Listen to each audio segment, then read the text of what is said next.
is a 1999 Mitsubishi Lancer Evolution VI, and it's one of my all-time favorite Japanese cars.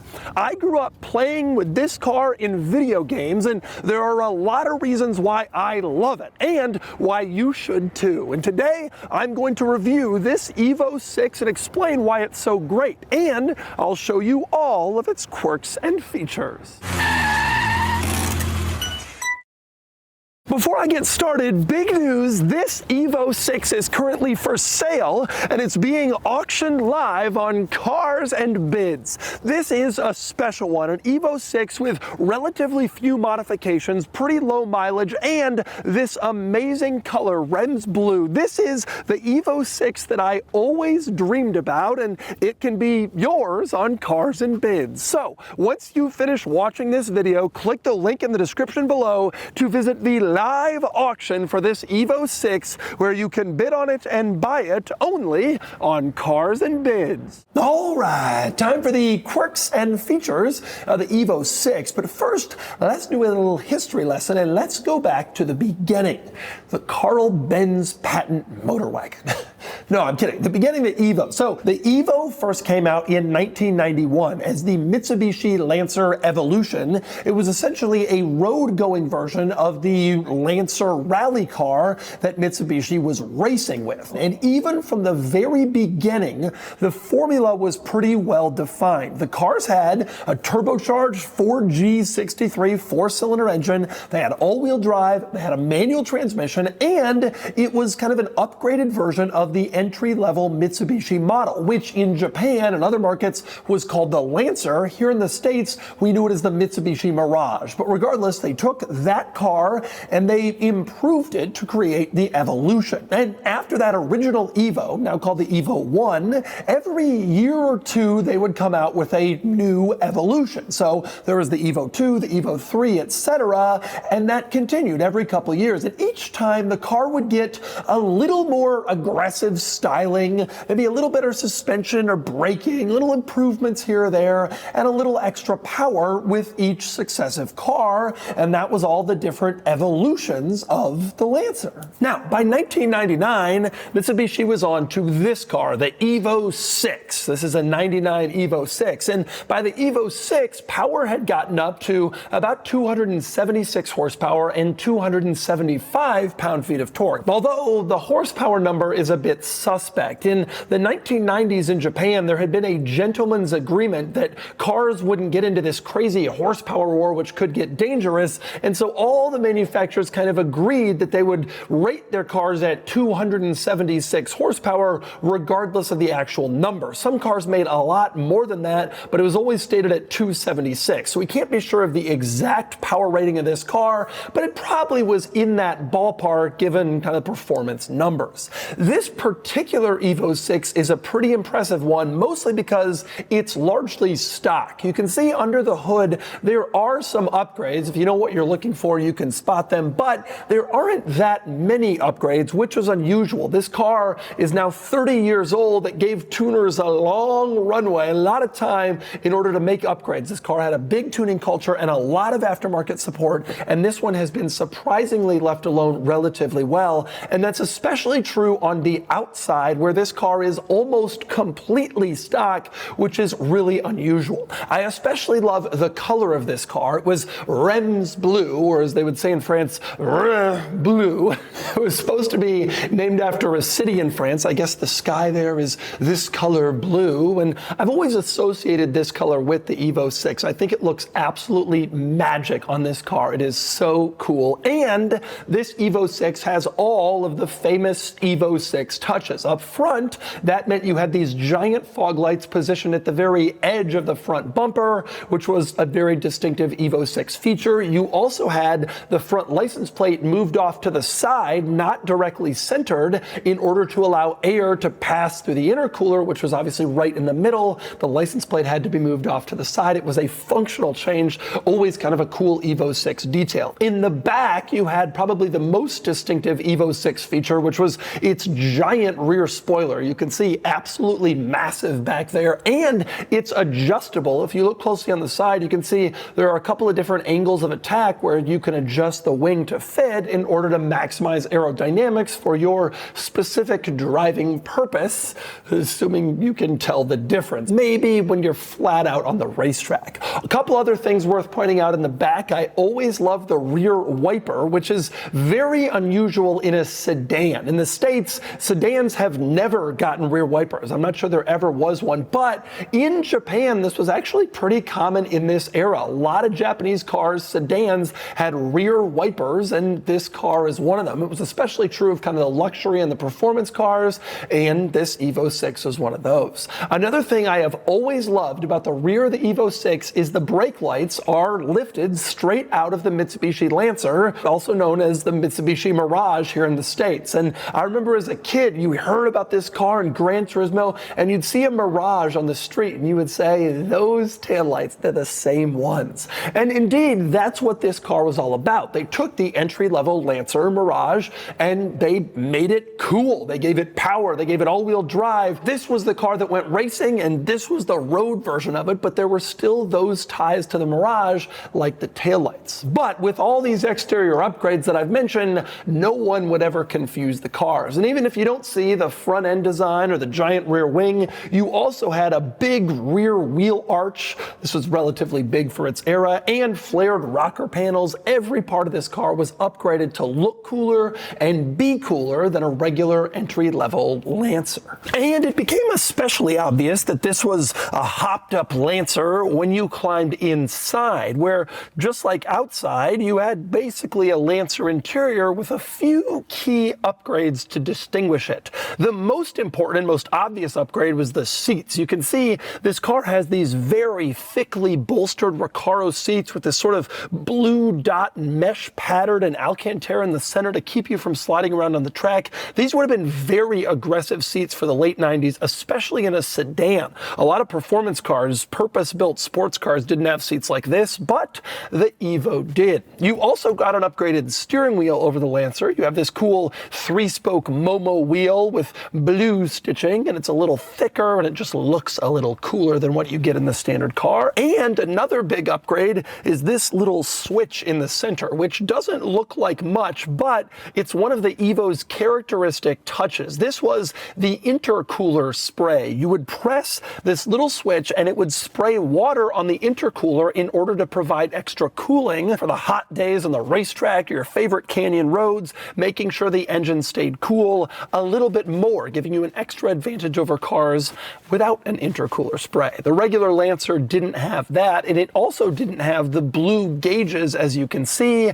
That was another kind of special addition to the Evo VI to make it more sporty and more exciting inside. And speaking of gauges, one other upgrade for this car is the gauges here in the center control stack. You can see this sort of double DIN stereo area actually only uses half for the stereo. The other half is for gauges, and they are factory stock. You can see the Mitsubishi logos on them, including a turbo boost gauge, temperature, voltage, etc. So you had some extra auxiliary gauges in here like you would expect from a serious performance car, and not what you would see in a regular Mitsubishi Lancer. Aside from that stuff though, the interior is a lot like the exterior. You had some really cool upgrades, but beyond them, it was pretty much just a standard Lancer in here, and that meant it wasn't a particularly exciting or luxurious or impressive or even quirky affair. It was just kind of an entry-level compact car with a few dressed up items like I mentioned before. I do love the climate control screen you can see here. Even this kind of entry-level car has a screen, and I like how it shows the airflow, the positioning. You can see these little arrows kind of up, down, center relative to the position of like a guy sitting inside a phantom car, which is kind of cool. I also like the button that says out temp. If you press that, it will temporarily show the outside temperature in the climate control screen instead of the climate temperature. It takes the place in case you want to quickly see the outside temperature, which is obviously a nice thing to have in a car. A couple of other interesting touches in here. To the right side of the steering wheel, so between the steering wheel and the driver's door, you have this little panel. You open it up and it reveals a tiny storage compartment. So the driver had kind of his own little little storage compartment in case you wanted to hide something from the passenger or from everyone else in the car. There's this little hidden spot. Over in the actual glove box of this car, you have the owner's manual, and you can see the image on the front of the owner's manual is rather hilarious. It looks like a car, and then like a child has drawn a little bit on the outside of the car, but not the whole way around. And in any case, whatever that drawing is, the car itself is absolutely not a Mitsubishi Lancer or a Lancer Evolution. It's just sort of a generic car with a little bit of random crayon drawing around it. Certainly one of the strangest owner's manual covers I have ever seen.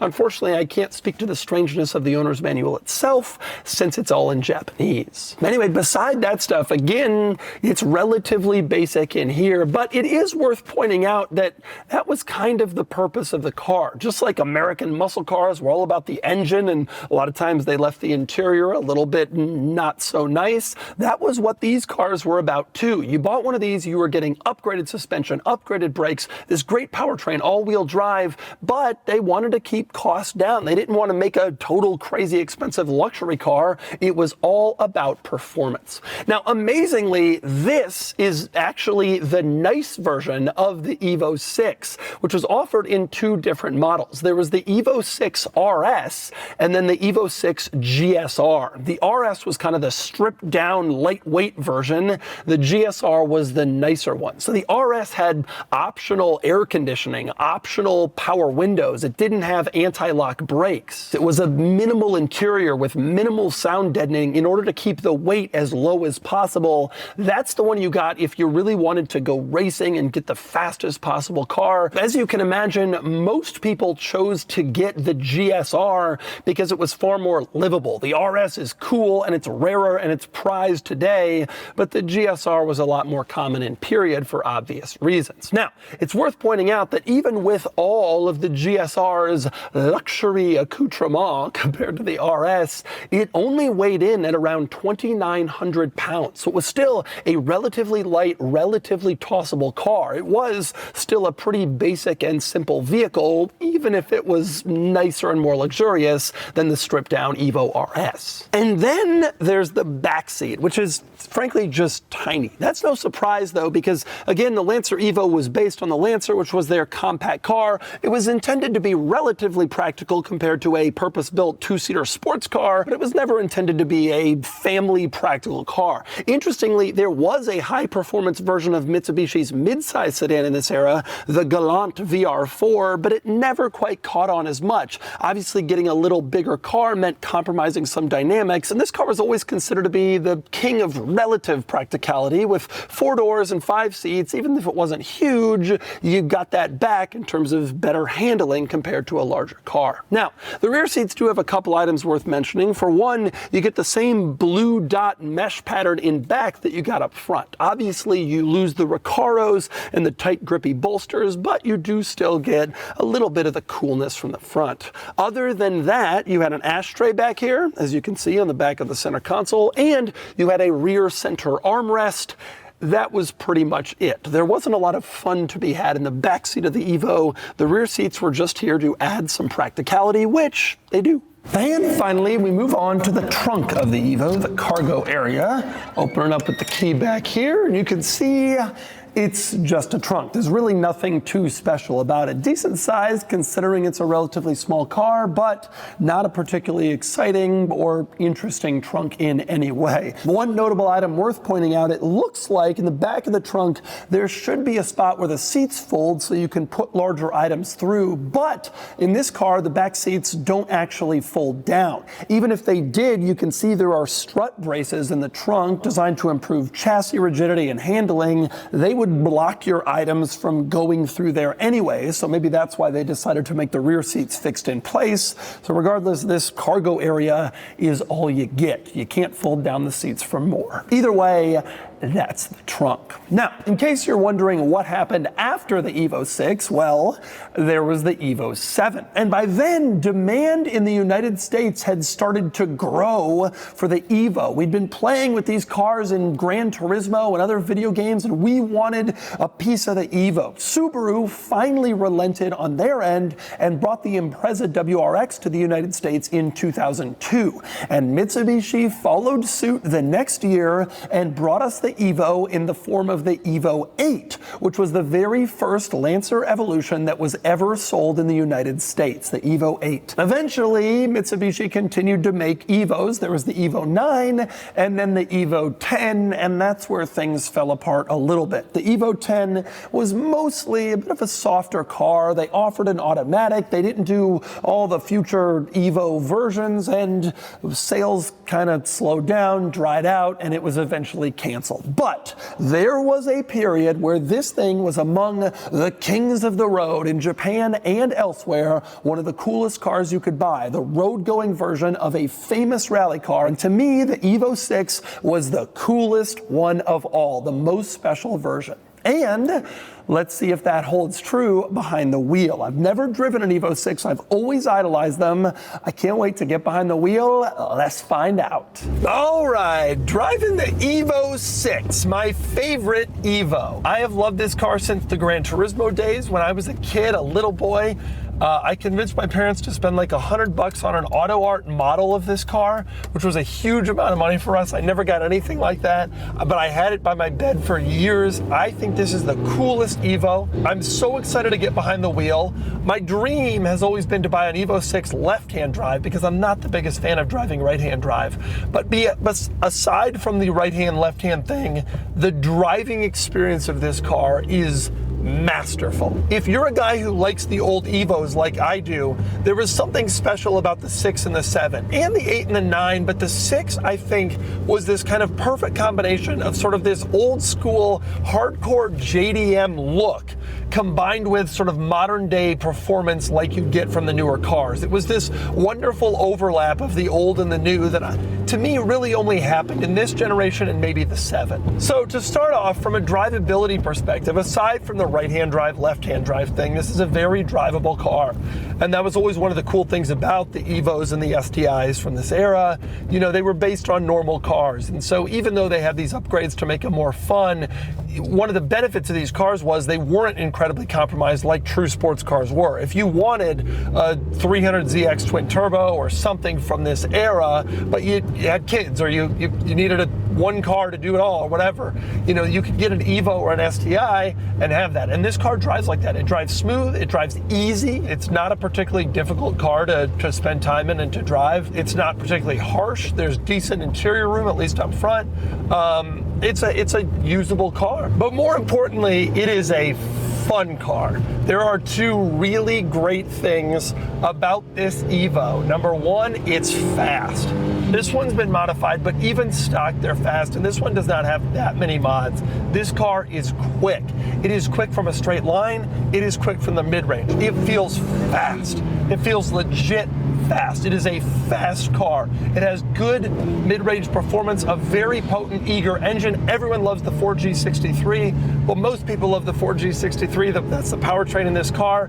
It's a desirable engine that does provide, when it's running properly, a lot of enjoyment and a really nice driving experience. It is a great powertrain, and it made this car great. It was one of the things that made this car so special. And I love how eager it is, how revvy it is, how solid it feels, how it's not peaky, not turbo laggy. It is just a darn good powertrain. The other great thing about this car, and this was something that separated, I think, the 6 from the earlier cars a little bit, is that it just steers and handles so well. The earlier cars did that too, but the 6 started to get to a point where Mitsubishi really understood the marketability, the success of these cars, and they really just they were able to make the cars a little bit more expensive, reach a little wider audience, and just make the cars so engaging and so much more fun. And I just find this car, the steering especially, it is wonderfully weighted. It is not over-assisted. It is not under-assisted. It just steers magically well. It's a little bit light on center, but barely, and other than that, it's just wonderful. The handling of the car is great. It has really surprisingly strong, solid feel. It does not have any body roll. It just feels good. It feels right. It feels capable. It feels grippy. And then you have the shifter. Shifting with your left hand when you're not used to it on the opposite side of the car that you're used to, you can never really enjoy the feeling of a great shifter quite as much as the shift configuration that you are used to. And that is definitely true in this case. Like, it is an amazing shifter. It goes into gear perfectly. It feels smooth. It notches right in. It is a really, really, really good shifter situation. Let down a little by the fact that it's kind of difficult to drive right-hand drive. Overall, though, this is a magical car. It really is. I think it's a great combination of old school in terms of hydraulic steering, in terms of the notchy shifter, in terms of this kind of loud, raucous powertrain, the way it looks, the way it feels, and yet it is still a modern car in terms of the way it drives, the way it handles, the way it accelerates. I basically only have positive things to say about this car from a drivability standpoint, but this is just such a tight, fun, exciting car, especially one with miles this low, 38,000 kilometers. I mean, so many of these have been driven hard, as they should have been, used. Like, that was the point of this car. But it's cool to find one that still kind of feels fresh. The suspension isn't worn, the steering isn't worn. Like, this car feels nice to drive, and I really love driving it. And so that's the Mitsubishi Lancer Evolution VI, the Evo VI. I love all of the Evos, I really do, but there's something about the Evo VI that just makes it uniquely special. The combination of kind of old school JDM Evo looks with modern power and performance and driving feel. It really is a fantastic car, and you can get this one on Cars and Bids. Anyway, now it's time to give the Evo VI a DougScore. And the DougScore is here, 54 out of 100, which puts the Evo here against some similar cars. I've always loved the Evo VI, and I was afraid of a don't meet your heroes moment, but exactly the opposite happened. This car lived up to my expectations. It's fun to drive with excellent performance, sharp handling, and good steering, and it looks awesome. I think the best looking Evo of them all. The Evo VI is cool, and I'm thrilled I finally had the chance to review one.